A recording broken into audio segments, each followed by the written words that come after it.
అయోధ్య రామమందిరం ప్రారంభం నేపథ్యంలో భక్తులందరినీ భాగస్వాములను చేస్తూ రాముల వారి ఆశీస్సులు సకల జనులకు అందేలా జరుగుతున్న అయోధ్య రామ జన్మభూమి తీర్థక్షేత్ర ట్రస్ట్ రామసేవిత అక్షంతల పంపిణీ కార్యక్రమంలో ప్రతి ఒక్కరూ భాగస్వాములు కావాలని శ్రీ శ్రీ శ్రీ త్రిదండి దేవనాథ రామానుజ చినేజయ స్వామి ఉద్బోధించారు.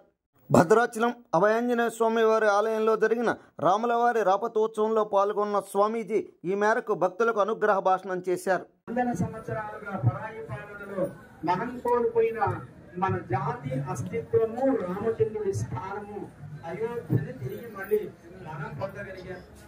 రాబోయే 22వ తారీఖు ఫిబ్రవరి ఆనాడు రాముడి దివ్య ఆలయ ప్రతిష్ట మనం నిర్వహించుకోబోతున్నాం.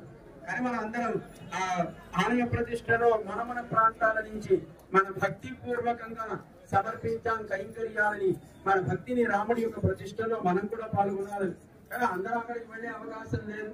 కనుక రాముడి అనుగ్రహాన్ని మన దాకా ఆయన అందించాలి అని ఆయన అక్షతల రూపంలో మనకి ప్రతి వాడవాడికి ఇంటింటికి ఆ అనుగ్రహాన్ని మనకి ప్రభుత్వం అధికారికంగా మనకు అందిస్తుంది. విశ్వ హిందూ పరిషత్, RSS, బజరంగ దళ్ అనేటువంటి సంస్థల ద్వారా ఒక్కొక్క ప్రాంతంలో మనకి అలా రాముడి యొక్క అక్షతలని, మంగళాక్షతలని వారు ఆ ప్రాంతంలో అందరూ కలిసి చక్కగా అక్కడ ఉండేటువంటి ఆలయంలో ఊరేగింపుగా అక్కడికి చేర్చి అక్కడ ఉండేటువంటి ఆ భగవంతుడి సన్నిధిలో ఉండేటువంటి స్వామి యొక్క అనుగ్రహాన్ని దాంట్లో చేర్చి ఆ ప్రాంతంలో ఉండేటువంటి గృహాలకు ప్రతి ఇంటికి